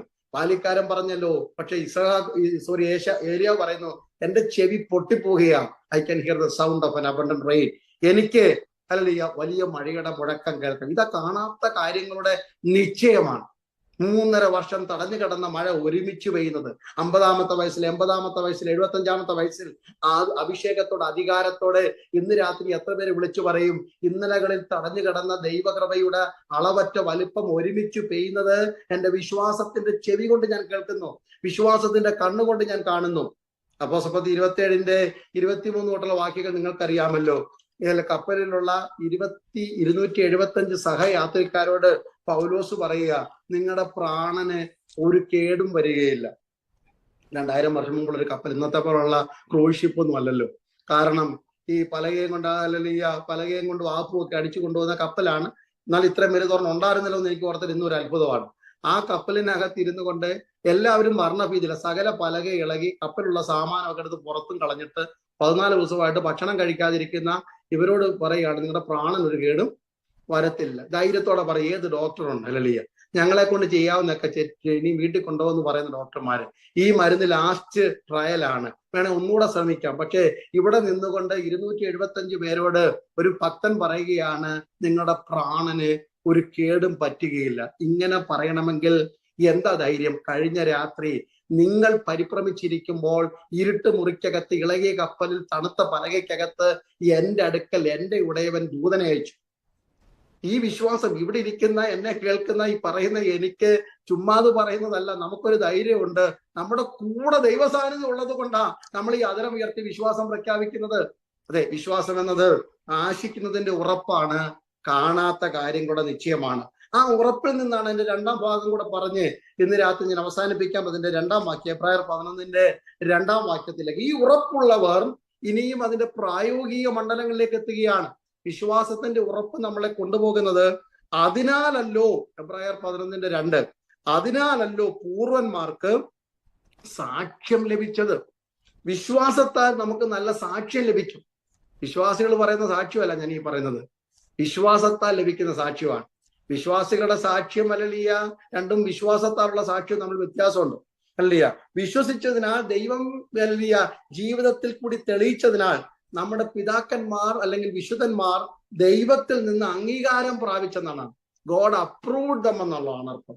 ഹല്ലേലൂയ. സഭക്കാര് കൈയടിച്ചെന്നോ, നല്ല സാക്ഷ്യമായിരുന്നല്ലോ, 15 മിനിറ്റ് ഒരു 10 മിനിറ്റ് കൂടെ കൊടുക്കാറുന്നല്ലോ, ബാക്കിയുടെ കഥ കേൾക്കാറുന്നല്ലോ, എങ്ങനെയാണ് കൊന്നത്, ആരെയാണ് കുത്തിയത്, കത്തിക്ക് എത്ര മൂർച്ചയുണ്ടായിരുന്നു, ജയിലിൽ എത്ര നാൾ കിടന്നു, എപ്പോ പുറത്തു വന്നു എന്നൊക്കെയാണ്. അപ്പൊ ഈ ഇതൊക്കെയാണോ സാക്ഷ്യം? എനിക്കറിയത്തില്ല. എനിവേ, നല്ല, ഞാൻ എന്നൊന്നും എതിരൊന്നുമല്ല, നല്ല കാര്യങ്ങൾ. പക്ഷെ ഇവിടെ പറയുന്ന വിശ്വാസത്താലുള്ള സാക്ഷ്യം, ദൈവം അവരെ അംഗീകരിച്ചത് അവരുടെ വിശ്വാസത്തിന്റെ അടിസ്ഥാനത്തിലാണ്. ദൈവിക സാക്ഷ്യം പ്രാപിക്കേണ്ടതിന് ഒരായുസ് മുഴുവൻ വിശ്വാസത്തിന്റെ വഴിയിൽ തന്നെ യാത്ര ചെയ്യണം. ഹല്ലേലൂയ. ഒരു ദിവസം കൊണ്ടോ, ഒരു പ്രവൃത്തി കൊണ്ടോ, ഒരു സഭായോഗം കൊണ്ടോ നല്ല സാക്ഷ്യം കിട്ടിയെന്ന് പറയാൻ പറ്റത്തില്ല. മനുഷ്യരുടെ സാക്ഷ്യമല്ല അപ്പൊ നമ്മുടെ സ്വപ്നം. ബൈബിളിലെ കഥാപാത്രങ്ങളൊന്നും പൂർണ്ണരൊന്നും അല്ലായിരുന്നു. ഞാൻ പഴയ നിയമത്തിനെതിരോ പുതിയ നിയമത്തിന്റെ പുതിയ നിയമമാണ് കൂടുതൽ പഠിച്ചതെങ്കിലും പിന്നെ ആരാധകനൊന്നും അല്ല. ബൈബിളിലെ പല കഥാപാത്രങ്ങളെയും അടുത്തറിഞ്ഞാൽ വീട്ടിൽ കയറ്റാൻ കൊള്ളത്തില്ല. നിങ്ങൾക്ക് അറിയാം. നമുക്ക് പ്രസംഗിക്കാൻ വേണ്ടി നല്ല കഥകളാണ്. പോരായ്മകളും പരാജയങ്ങളും അവർ ജീവിതത്തിൽ അനുഭവിച്ചതെല്ലാം നമുക്ക് വെച്ച് നോക്കിയാൽ നമ്മൾ അതിലും ബെറ്റർ എന്നൊക്കെ നമുക്ക് തോന്നാറുണ്ടായിരുന്നു. പക്ഷെ ഒടുവിൽ അവരെല്ലാം ദൈവത്തിൽ നിന്ന് ഉത്തമ സാക്ഷ്യം പ്രാപിച്ചത് അവർ വിശ്വാസത്താലാണ് ജീവിതയാത്രയെ വിശുദ്ധീകരിച്ചെടുത്തത്. Praise God. ഹല്ലേലൂയ. ആദമും ഹവ്വയും നിങ്ങൾക്കറിയാം, ഏദൻ പറുദീസയിൽ പാർക്കുമ്പോഴും അനുസരണക്കേടിലകപ്പെട്ടവരാണ്. ആകെ 2 പേരെ ഉള്ളായിരുന്നു സഭയിൽ. ഇവിടെ ഹല്ലേലൂയ ആകെ 2 പേരുള്ള സഭയിലാണ് പ്രശ്നം ഉണ്ടായത്. 3-ാമത് ഒരുത്തൻ നുഴഞ്ഞു കയറി അത് ഉള്ള സഭയും പൂട്ടിക്കെട്ടി പുറത്തിറക്കിയിട്ട് ദൈവം പേരൊന്നും മാറ്റുന്ന ഒരു കാര്യം ചെയ്യും, ഏദൻ തോട്ടത്തിന്റെ പേര് മാറ്റിയിട്ട് വേറൊരു തോട്ടം ഇടാം. ദൈവം അത് ആദം തോട്ടം ആക്കിയില്ല. ദൈവം അവരെ 2 പേരെയും പുറത്തിറക്കി വിട്ടു. ദൈവത്തിന് അതൊന്നും വിഷയമൊന്നുമല്ല. ദൈവം അംഗീകരിക്കാത്ത ഒറ്റ ഒരുത്തനെയും ദൈവം വെച്ചു പൊറപ്പിക്കത്തില്ല. അബ്രഹാം വിചാരിച്ചു തനിക്ക് പുത്രോത്പാദന ശക്തി കുറഞ്ഞത് കൊണ്ട്, ഭാര്യയുടെ ഗർഭപാത്രം നിർജ്ജീവമായതുകൊണ്ട് കുറുക്കു വഴികൾ തേടുന്നു, അല്ലെങ്കിൽ വ്യാജം പറയുന്നു. എന്തെല്ലാമാണ് അബ്രഹാം എന്ന മനുഷ്യൻ ചെയ്യുന്നത്? നോഹയെ നോക്കിയാൽ ഹല്ലേലൂയ കുടിച്ചു മതോമത്തനായി കിടക്കുന്ന നോഹയെ നമുക്കറിയാം. യാക്കോബ് ഉപായത്താൽ എന്തെല്ലാം ചതികളാണ് തന്റെ ജീവിതത്തിൽ ചെയ്തത്. രാഹാബ് ഹല്ലേലൂയ ജീവിതത്തിൽ എന്ത് സാക്ഷ്യമാ പ്രാരംഭത്തിൽ ഉണ്ടായിരുന്നത്. ദാവീദിനെ എത്ര പ്രാവശ്യം നമ്മൾ കണ്ടതാണ്. ആവിചാരവും വ്യഭിചാരത്തിനും ഒക്കെ ചുമൽ വെച്ചു കൊടുത്തവരാണ്. കുറ്റമില്ലാത്ത രക്തം ചൊരിഞ്ഞ കൈകളല്ലേ ദാവീദിന്റെ. പത്രോസ് യേശുവിനെ തള്ളിപ്പറഞ്ഞവരാണ്. അങ്ങനെ പലതരത്തിൽ ജീവിതത്തിൽ ബലഹീനതകൾ ഉണ്ടായിരുന്ന മനുഷ്യരാണ് ഇവരെല്ലാവരും. എന്നാൽ അവരെല്ലാവരും അനുദപിച്ച് വിനയപ്പെട്ട് പാപക്ഷമ പ്രാപിച്ചപ്പോൾ അവരുടെ പഴയ ചരിത്രം എന്ന പുസ്തകം ദൈവം അങ്ങ് മായ്ച്ചു കളഞ്ഞു. വിശ്വാസത്താൽ, നേരത്തെ ഓർപ്പിച്ച നീതീകരണം. ഹല്ലേലൂയ. അവരുടെ ചരിത്രം തിരുത്തി കുറിച്ചിട്ട് ദൈവം അവർക്കൊക്കെ പേരിടുകയാണ് ദൈവത്തിന്റെ ഹൃദയപ്രകാരമുള്ള മനുഷ്യൻ. മനുഷ്യന്റെ മറവിയുടെ പുസ്തകമില്ല, മനുഷ്യൻ എപ്പോഴും ഉപകാരങ്ങൾ മറക്കും, അല്ലെങ്കിൽ മറ്റതല്ല ഓർത്തു വെക്കും. ദാവീദിനെ നമ്മുടെ കാലത്താ ജീവിച്ചിരുന്നതെങ്കിൽ ദാവീദിനെ നമ്മൾ സഭയെ കയറ്റുമായിരുന്നു, നമ്മൾ കയറ്റാറില്ല. ദാവീദിന്റെ സങ്കീർത്തനം പ്രസംഗിക്കുന്ന നമ്മൾ പോലും ദാവീദ് വന്നാൽ നമ്മൾ ആ ഏരിയയിലെങ്കിലും അടുപ്പിക്കത്തില്ല. അച്ഛാ പുറകിലോട്ടൊന്നും ഇരിക്കണേ, ഞങ്ങള് പിന്നെ ഇങ്ങനെ കൃപയിലൊക്കെ വന്ന് 3-ാം തലമുറയാന്നൊക്കെ പറഞ്ഞ് നമ്മൾ ഇരുന്നേനെ. നമ്മൾ ഇങ്ങനെയുള്ളവരെ ഒന്നും നമ്മൾ അടുപ്പിക്കത്തില്ലായിരുന്നു. പ്രിയരെ, നമ്മുടെ ജീവിതത്തിൽ ഒന്ന് ഓർത്താൽ മാത്രം മതി. പാപങ്ങളും പരാജയങ്ങളും ഉണ്ട്, പക്ഷെ മനസ്സും അടുത്ത് പോകണ്ട. വിശ്വാസത്താലുള്ള ശുദ്ധീകരണം ഇന്ന് രാത്രി നമുക്കൂടെ പ്രാപിക്കാം. ക്രൂശിന്റെ ചുവട്ടിലേക്ക് ഒരു പ്രാവശ്യം കൂടെ ഒന്ന് ഓടി എത്തിയിട്ട് പാപം ഏറ്റുപറയുക, പുതിയൊരു സമർപ്പണവും തീരുമാനം എടുക്കുക. ഇയ്യോബ് 1:8 ഇയ്യോബിനെ കുറിച്ചുള്ള ദൈവത്തിന്റെ സാക്ഷി, ഇതാണ് അപ്രൂവൽ ഓഫ് ഗോഡ് എന്ന് പറയുന്നത്. വിശ്വാസത്താലാണ് സാക്ഷ്യം പ്രാപിക്കുന്നത്. Praise God. ഇയ്യോബിനെ കുറിച്ച് ദൈവം ആരോടാ പറയുന്നത്? എന്നെ കുറിച്ച് അല്ലല്ല, എന്റെ ഭാര്യ പറയാടപ്പെട്ട് അച്ഛനോട് പണം കണ്ടാന്ന് ഓർത്തെന്ന് പറയും, അയ്യോ എന്നെ പാസ് നല്ല മനുഷ്യനാന്ന് പറഞ്ഞേക്കാം. നമ്മുടെ വീട്ടിലൊക്കെ ആൾക്കാർ പറഞ്ഞേക്കാം, കുഞ്ഞുങ്ങൾ പറഞ്ഞേക്കാം, ഞങ്ങളുടെ daddy mummy you are the best daddy ever in the world എന്നൊക്കെ പറഞ്ഞേക്കാം. മമ്മിയൊക്കെ പറഞ്ഞ് എല്ലാവരും അങ്ങോട്ടൊക്കെ പറയും. എന്നെ സഭയിലെ വിശ്വാസികളെ പണക്കണ്ടാന്ന് ഓർത്തോണ്ട് പാസ്റ്റും പറഞ്ഞേക്കാം. അങ്ങനെ നമ്മൾ ഫ്യൂണറൽ സർവീസിനൊക്കെ അത് കാണുന്നതാണല്ലോ. ഈ അച്ഛനെ പോലെ നല്ലൊരു അച്ഛൻ ഈ സഭയില് ഇല്ലെന്നൊക്കെ എന്നൊക്കെ പറഞ്ഞ് നമ്മൾ സാക്ഷിയൊക്കെ പറഞ്ഞേക്കാം. കാരണം വീട്ടുകാരൊന്നും പിണക്കണ്ടെന്ന് ഓർത്തുണ്ട്. ഭാര്യമാരൊക്കെ അങ്ങോട്ട് കൊണ്ട് നോക്കി ഇത് തന്നെയാണോ ഇയാളെന്നൊക്കെ നോക്കിയേക്കാം. എന്നാലും നമ്മൾ ആരെയും പിണക്കാറില്ല. പക്ഷേ പിശാചിനോട് സാക്ഷ്യം പറയണമെങ്കിൽ അത്ര എളുപ്പമൊന്നുമല്ല. ഹല്ലേലൂയ. ദൈവം പറഞ്ഞത് പിശാചിനോടാ പറഞ്ഞു, എന്റെ ദാസ് എനിക്കൊരാൾ ഊസ്ദേശത്തുണ്ട്. എന്തൊരു തന്റെ ഇടവാ. ദൈവം നെഞ്ചത്ത് കൈവച്ചു പറയാം, I have a man in the land of Uz. എനിക്ക് ഊസ്ദേശത്ത് ഒരു മനുഷ്യനുണ്ട്, പേര് ഇയ്യോബ് എന്നാണ്. നീ വേണേ അഡ്രസ് നോക്കി വെച്ചോ. അവനെ പോലെ ദൈവത്തിന്റെ സാക്ഷ്യം, നിഷ്കളങ്കനും നേരുള്ളവനും യഹോഭക്തനും ദോഷം വിട്ടകലുന്നവനുമായി ഈ ഭൂമിയിൽ ആരുമില്ല. ദൈവത്തിന്റെ തന്റെ ഇടവാണ്. Price God. ഹല്ലേലൂയ. ദൈവത്തിന് എന്നെക്കുറിച്ചും നിങ്ങളെക്കുറിച്ചും ഇങ്ങനൊരു സാക്ഷ്യം പറയണമെങ്കിൽ ദൈവത്തിലുള്ള വിശ്വാസമാണ്. അതാ ഇയ്യോബ് ജീവിതത്തിൽ കൂടെ തെളിയിച്ചത്. ഇവൻ നിഷ്കളങ്കന, ബ്ലെയിംലെസ് ആണ്. Price God. ഹല്ലേലൂയ. കാരണം ഞാൻ പലപ്പോഴും ഇങ്ങനെ ആലോചിക്കാറുണ്ട്, ഇയ്യോബിന്റെ വീട്ടില് എത്ര ആടുണ്ടെന്ന് ആർക്കറിയായിരുന്നു? ദൈവത്തിന് അറിയായിരുന്നു. Price God. ഹല്ലേലൂയ. എത്ര ആടുണ്ടെന്ന് അറിയായിരുന്നു? 7000 ആട്, 3000 ഒട്ടകം, 500 കാള, 500 പെൺകഴുത എന്ന് പറയണമെങ്കിൽ ഇയ്യോബിന്റെ വീട്ടിൽ ദൈവത്തിന്റെ കയ്യൊപ്പില്ലാത്ത ഒരു ആട്ടുകുട്ടി പോലും ഇല്ലായിരുന്നു. ഇയ്യോബിന്റെ വീട്ടിൽ ദൈവത്തിന്റെ ലിസ്റ്റിൽപ്പെടാത്ത ഒരു ഒട്ടകമില്ലായിരുന്നു. ഇയ്യോബിന്റെ ദൈവത്തിന്റെ ലിസ്റ്റിൽപ്പെടാത്ത ഒരു കാളയോ കഴുതയില്ലായിരുന്നു. അതാ നിഷ്കളങ്കം എന്ന് പറയുന്നത്. ദൈവഹിതമില്ലാത്ത ഒന്നും എൻ്റെ വീട്ടിൽ ഇല്ല എന്ന ഉറപ്പാ വിശ്വാസത്തിന്റെ സാക്ഷ്യം. Price God. ഹല്ലേലൂയ. ദൈവം അറിയാത്തതും ദൈവം അംഗീകരിക്കാത്തതും എൻ്റെ അതിർത്തിക്കകത്തില്ല. ദൈവം കെട്ടിയ വേലിക്കകത്ത് ദൈവത്തിന്റെ കയ്യൊപ്പുള്ളതാണ്. അങ്ങനെയെങ്കിൽ ഇന്ന് രാത്രി നമ്മുടെ വാക്കുകളും നമ്മുടെ വിചാരങ്ങളും നമ്മുടെ വരകളും നമ്മുടെ പ്രഭാഷണങ്ങളും നമ്മുടെ ജീവിതവും ദൈവത്തിന്റെ കയ്യൊപ്പുണ്ട് എന്നതാണ് വിശ്വാസത്താൽ സാക്ഷ്യം. Price God. ഹല്ലേലൂയ. ദൈവം നമ്മെക്കുറിച്ച് നമ്മൾ ഒടുവിൽ ഹാനോക്കിന്റെ ചരിത്രം പറഞ്ഞായിരിക്കാം വ്യാഴാഴ്ച അവസാനിപ്പിക്കുമ്പോൾ എങ്ങനെയാണ് നല്ല സാക്ഷ്യം പ്രാപിക്കേണ്ടതെന്ന് അവിടെ ഓർപ്പിക്കാം. ഇവിടെ ഇയ്യോബിനെ കുറിച്ച് നല്ല സാക്ഷ്യം പറഞ്ഞതിന്റെ കാരണം ഇയ്യോബിന്റെ പ്രസ്താവനകളാണ്. അവൻ എന്നെ കൊന്നാലും ഞാൻ അവനായി തന്നെ കാത്തിരിക്കും. ഹല്ലേലൂയ. എന്റെ നടപ്പ് ഞാൻ അവന്റെ മുമ്പാകെ തെളിയിക്കും. അതൊരു തീരുമാനമാണ്. I will prove my walk before him. വിശ്വാസം തെളിയിക്കണം ദൈവമക്കളെ. യാത്ര തെളിയിച്ചു കാണിക്കണം.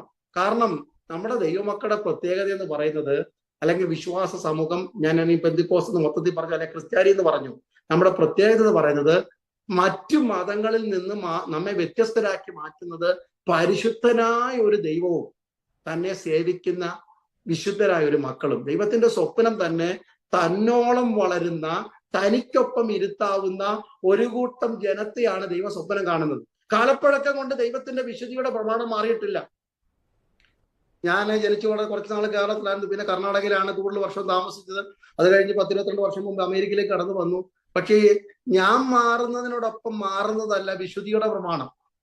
ഹോരേബ് പർവ്വതത്തിൽ കണ്ടുമുട്ടുന്ന 80 വയസ്സുകാരനോട് ദൈവം പറയുന്നു, കുഞ്ഞൻ നിൽക്കുന്ന സ്ഥലം വിശുദ്ധ ഭൂമിയാണ്. ഇത് നിനക്കും നിന്റെ കൂട്ടുകാർക്കും പരിചയമുള്ള ഹോരേബിന്റെ മലയായിരിക്കും. നിന്റെ ആടുകൾ പലവട്ടം കയറിയിറങ്ങിയ സ്ഥലമായിരിക്കും. പക്ഷെ ഞാൻ വന്നാൽ സ്ഥലത്തിന്റെ പേര് വേറെയാണ്. ഇത് വിശുദ്ധ ഭൂമിയാണ്. അതുകൊണ്ട് കാലിലെ ചെരുപ്പ് മാറ്റിക്കണം. ഞാൻ അത് കഥ പറയാനല്ല വന്നത്. അപ്പം ഞാൻ വന്ന വിശുദ്ധ സ്ഥലമാണ്. 40 വർഷം കഴിഞ്ഞു. ഹല്ലേലൂയ. യോശുവയുടെ പുസ്തകം 5-ാം അധ്യായത്തിൽ യോശുവയുടെ ദൈവം പറയുന്നു, അല്ലേ, എരിഹോവിന്റെ വാതിക്കൽ വെച്ച് ദൈവം കണ്ടുമുട്ടുമ്പോൾ നിൽക്കുന്ന സ്ഥലം വിശുദ്ധ ഭൂമിയാണ്. 40 വർഷം കഴിഞ്ഞിട്ടും ദൈവം തന്റെ സ്വഭാവം മാറ്റിയിട്ടില്ല. വിശുദ്ധി അന്നും ഇന്നും പ്രമാണം ഒന്ന് തന്നെയാണ്. വിശുദ്ധന്മാർക്ക്, അത് അല്ലെങ്കിൽ അമേരിക്കയിലാണേലും, അത് ഗൾഫിലാണെങ്കിലും, അത് നോർത്ത് ഇന്ത്യയിലാണേലും, സൗത്ത് ഇന്ത്യയിലാണേലും, ഉഗാണ്ടയിലാണെങ്കിലും, അതുകൊണ്ട് സംസ്കാരത്തിന്റെ പേര് പറഞ്ഞ് വിശുദ്ധിയെ അല്ലെങ്കിൽ ഒത്തുതീർപ്പിൽ എത്തുന്നതല്ല നമ്മുടെ ആത്മീയം. വിശുദ്ധിക്ക് ഒറ്റ മാർഗമേ ഉള്ളൂ, വചനപ്രകാരം നടക്കുക. അത് നമ്മളെ സാധ്യമാക്കുന്നത് ക്രിസ്തുവിലുള്ള വിശ്വാസത്താലാണ്. അപ്പൊ വിശുദ്ധനായ ദൈവം, 1-ാം സങ്കീർത്തനമാണോ ആദ്യത്തെ സങ്കീർത്തനം എന്ന് എനിക്കറിയത്തില്ല, പക്ഷെ എഴുത്തുകാർ അത് ഒരുമിച്ച് അങ്ങനെ വെച്ചതിൽ എനിക്ക് ദൈവത്തിന് സന്തോഷം. 1-ാം സങ്കീർത്തനവും 150-ാം സങ്കീർത്തനവും നല്ല സിസ്റ്റമാറ്റിക് ആണ് വെച്ചത്. ആദ്യം എഴുതി നമുക്കറിയത്തില്ല, പക്ഷെ തുടക്കം ഇങ്ങനെയാണ്. യഹോവയുടെ നിഷ്കളങ്കത്വ പ്രകാരം നടക്കണം. യഹോവയുടെ നിഷ്കളങ്ക പ്രകാരം നടക്കലേ, ദുഷ്ടന്മാരുടെ ആലോചന പ്രകാരം നടക്കരുത്, നിൽക്കരുത്, ഇരിക്കരുത്, നടക്കരുത്. ഇതൊക്കെ പറഞ്ഞിട്ടാണ് വചനം തുടങ്ങുന്നത്. അവസാനം കൊണ്ടുവന്നിട്ട് പറഞ്ഞു ജീവനുള്ളതൊക്കെ യഹോവയെ സ്തുതിക്കട്ടെ. അപ്പൊ നോക്കണം, അതിന്റെ ആ ചിട്ട വളരെ വ്യത്യസ്തമാണ്. നമ്മളൊക്കെ ഓർക്കും ഈ വിശുദ്ധിയുടെ പ്രമാണമൊക്കെ ഒരു 10-20 നമുക്ക് പിള്ളേരെയൊക്കെ പറഞ്ഞു പഠിപ്പിക്കും. നമുക്ക് അങ്ങനെയാണല്ലോ, നമുക്ക് സ്റ്റേജ് കിട്ടി കഴിഞ്ഞാൽ പിന്നെ പിള്ളേരെയൊക്കെ നന്നാക്കി അവരുടെ മുടി വെട്ടി അവരുടെ താടിയൊക്കെ വടിച്ചും മിടുക്കന്മാരാക്കി പുറത്തിറക്കണമെന്ന്. പക്ഷേ ദൈവം 99-ാമത്തെ വയസ്സിൽ നമ്മോട് പറയും നടപ്പ് ശരിയല്ലെന്ന്. അബ്രഹാമിന് 99 വയസ്സായപ്പോൾ, ഉൽപ്പത്തി പുസ്തകം 17-ാം അധ്യായത്തിന്റെ 1-ാം വാക്യം, അബ്രഹാമിന് 99 വയസ്സായപ്പോൾ യഹോവ അബ്രഹാമിനോട് പറയുകയാണ്, walk before me with a sincere heart. നീ എന്റെ മുമ്പാകെ നടന്ന് നിഷ്കളങ്കനായിരിക്കാം. ഞാനാണെങ്കിൽ അന്നേരം എന്റെ റീജിയന്റെ certificate, ID card, coordinator certificate, ഇരുന്ന സഭകളുടെ അഡ്രസ്സ്, എഴുതി കിട്ടിയ ഡിഗ്രി, ഇതെല്ലാം കൂടെ കാണിച്ചിട്ട് പറഞ്ഞു. എന്നോടാണോ പറയുന്നത്? എന്നോടാണോ ഈ ചോദിക്കുന്നത്? 25 വർഷം എക്സ്പീരിയൻസ് ഉള്ള പാസ്റ്റർ, 35 വർഷം 40 വർഷം കർത്താവിനെ സേവിച്ച് എന്നോടാണോ പറയുന്നത് മര്യാദയ്ക്ക് നടക്കണമെന്ന്? അബ്രഹാമിന് ഒരു റീസണിങ്ങും ഇല്ലായിരുന്നു. കമണ് വീണു ദൈവസന്നിധിയിൽ. വിശുദ്ധിയുടെ ആഹ്വാനം ഏതു പ്രായത്തിൽ ഏത് സമയത്ത് കിട്ടിയാലും, വേർപാടെന്ന് പറയുന്നത് ഓരോ സഭായകത്തിനു മുമ്പും വേർപാട് വേണം.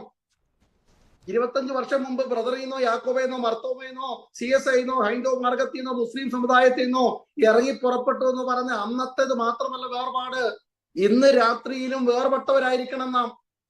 ക്രൈസ്തവ വേർപാടൊരു തുടർക്കഥയായിരിക്കണം എന്നാ ഈ പറഞ്ഞതിന്റെ അർത്ഥം. നല്ല സാക്ഷ്യം വേണമെങ്കിൽ. കാരണം 3 പദം പറഞ്ഞ് അവസാനിപ്പിക്കാം. നമ്മളെ തിരഞ്ഞെടുത്തത് വിശുദ്ധരായിരിക്കാൻ വേണ്ടി.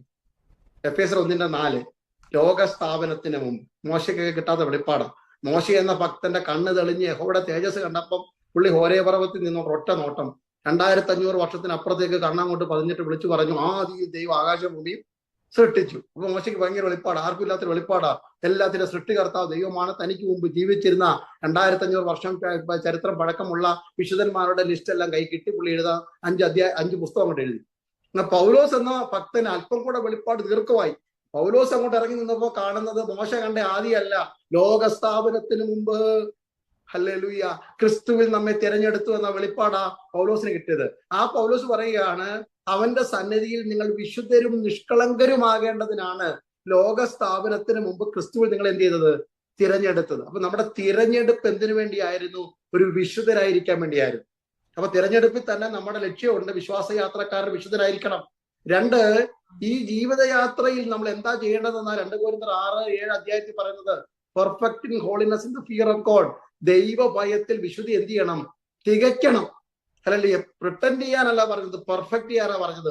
ഓരോ ദിവസവും വിശുദ്ധി ഇങ്ങനെ തികച്ചോണ്ട് ജീവിക്കണം. ഒടുവിൽ അല്ലല്ല നമ്മുടെ വിശ്വാസയാത്രയുടെ അന്തം എന്താന്ന് ചോദിച്ചാൽ, യൂദായുടെ ലേഖനം 1:24 വീഴാതെ വണ്ണം നമ്മെ സൂക്ഷിച്ച് തന്റെ മഹിമയുള്ള സന്നിധിയിൽ നമ്മളെ കളങ്കമില്ലാത്തവരായി ആനന്ദത്തോടെ നിർത്തുന്ന അതാ വിശ്വാസയാത്രയുടെ അന്ത്യം. വിശ്വാസയാത്രയുടെ തുടക്കം എവിടെ? അമ്മയുടെ ഉദരത്തിൽ ഉരുവാകുന്നതിന് മുമ്പ് വിശുദ്ധരായി കണ്ട ഞാൻ, ഈ മണ്ണിൽ പിറന്നു വീണ് പാപത്തിന്റെ പാരം പേറി നടന്ന എന്നെ യേശുവിന്റെ രക്തത്താൽ ശുദ്ധീകരിച്ച അന്ന് തൊട്ട് ഞാൻ പ്രയത്നത്തിലാണ്. ദൈവഭയത്തിൽ ഓരോ ദിവസവും അശുദ്ധിയെ വലിച്ചെറിയുന്നു. ദൈവഹിതമില്ലാത്ത കൈ വെട്ടിക്കളയുന്നു. ദൈവഹിതമില്ലാത്ത കണ്ണ് കാഴ്ച ചൂഴ്ന്നു കളയുന്നു. ദൈവഹിതമില്ലാത്ത കാല് മുറിച്ചു കളയുന്നു. വിശുദ്ധിയിൽ ദൈവഭയത്തിൽ തികയ്ക്കുകയാണ്. ഒടുവിൽ അങ്ങേക്കരയിൽ കരയും ചുളുക്കും വാട്ടവും മാലിന്യമില്ലാതെ നമ്മെ കൊണ്ടെത്തിക്കും. ഇവിടെ നമുക്ക് ലഭിക്കുന്നതാണ് വിശ്വാസത്തിന്റെ സാക്ഷ്യം. അങ്ങനെയാണ് പൂർവന്മാർക്ക്. വ്യഭിചാരി എന്ന് മുദ്രകുത്തി മാറ്റി നിർത്തിയവൻ ദൈവത്തിന്റെ ഹൃദയപ്രകാരമുള്ള മനുഷ്യനായി മാറിയത് വിശ്വാസത്താൽ. അയ്യോ ദൈവമേ, എന്റെ അകത്ത് ഒരു സൃഷ്ടി നടത്തണം. അവിശ്വാസമുള്ള ദുഷ്ടഹൃദയം എടുത്തു മാറ്റിയിട്ട്, മോഹമുള്ള ഹൃദയം എടുത്തു മാറ്റിയിട്ട്, create in me A clean heart. ഇന്ന് രാത്രി നമുക്കും നല്ല സാക്ഷ്യം പ്രാപിക്കാം ക്രിസ്തുവിലുള്ള വിശ്വാസത്താൽ. ഹല്ലേലൂയ. അവിശ്വാസമുള്ള ദുഷ്ടഹൃദയം എടുത്തു കളഞ്ഞിട്ട് ഞങ്ങൾക്കൊരു വിശ്വാസമുള്ള ഹൃദയം തരണമേ എന്ന് പ്രാർത്ഥിക്കുന്ന ഭക്തന്മാർക്ക് വേണ്ടി ദൈവം ഇന്ന് രാത്രിയും അംഗീകാര പത്രം തരും. ലോകം തരുന്ന ഏറ്റവും വലിയ സർട്ടിഫിക്കറ്റ് അതാണ്.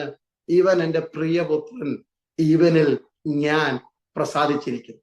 അപ്പൊ നമ്മൾ ഓർപ്പിക്കും, ദൈവമേ, ഇപ്പോഴും അടയാളം വീര്യപ്രവൃത്തിയൊക്കെ ചെയ്തവരാണല്ലോ ഇങ്ങനെയൊക്കെ സർട്ടിഫിക്കറ്റ്. യേശു ആദ്യത്തെ അംഗീകാരം കിട്ടുമ്പോൾ മനുഷ്യൻ എന്ന നിലയിൽ 30-ാമത്തെ വയസ്സിൽ യോഹന്നാന്റെ കൈക്കീഴിൽ സ്നാനമേറ്റ് കയറുമ്പോൾ ഒരു പച്ചവെള്ളം വീഞ്ഞാക്കിയിട്ടില്ല, ഒരു മുടന്തിനെ സൗഖ്യമാക്കിയിട്ടില്ല, ആരോടും അല്ലെങ്കിൽ ആർക്കും ഒരു അത്ഭുതം ചെയ്തിട്ടില്ല.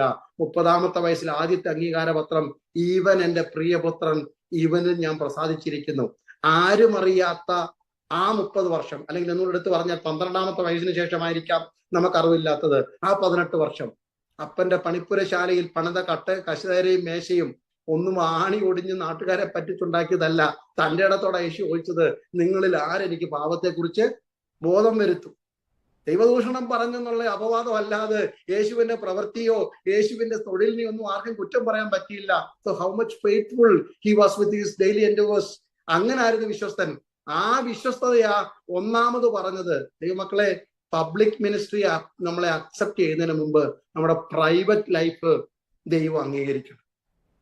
വിശ്വാസത്തിന്റെ പൂർവന്മാരുടെ സാക്ഷ്യം നമ്മുടെ പ്രൈവറ്റ് ലൈഫിനെ ഇനി 3.5 വർഷം കഴിഞ്ഞിട്ട് മറുരൂപ മലയിൽ വെച്ച് ആ പ്രവൃത്തി ദൈവം അംഗീകരിച്ചു. ഇവൻ എൻ്റെ പ്രിയപുത്രൻ, ഇവന് ചെവി കൊടുക്കണം. അപ്പൊ നോക്കണം, നമ്മുടെ ശുശ്രൂഷയും നമ്മുടെ ജീവിതത്തെയും ഒരുപോലെ ദൈവം അംഗീകരിക്കണമെങ്കിൽ വിശ്വാസത്താൽ മാത്രമാണ് നമുക്ക് സാക്ഷ്യം ലഭിക്കുക. എന്റെ വാക്കുകൾ ഇവിടെ വിരാമം കുറിക്കുകയാണ്.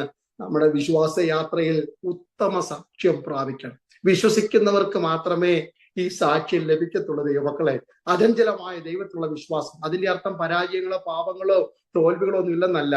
നമ്മളെ ജയോത്സവമായി നടത്തിയിട്ട് എല്ലായിടത്തും നമ്മെ കൊണ്ട് ക്രിസ്തുവിന്റെ പരിജ്ഞാനത്തിന്റെ വാസന വെളിപ്പെടുത്തുന്ന ദൈവത്തിന് സ്തോത്രം. ഇന്ന് രാത്രി നമ്മുടെ വിശ്വാസയാത്ര സുഖമായി മുന്നോട്ട് കൊണ്ടുപോകുവാൻ ആശിക്കുന്നതിന്റെ ഉറപ്പ്, ക്രിസ്തുവിനുള്ള ഉറപ്പ്, കാണാത്ത കാര്യങ്ങളുടെ നിശ്ചയം, അദൃശ്യമായ കണ്ണുകൾ കൊണ്ട്, അകത്ത കണ്ണുകൊണ്ട് ദൈവപ്രവൃത്തിയെ മുന്നമേ കാണുന്ന ഒരു വിശ്വാസത്തിന്റെ യാത്ര.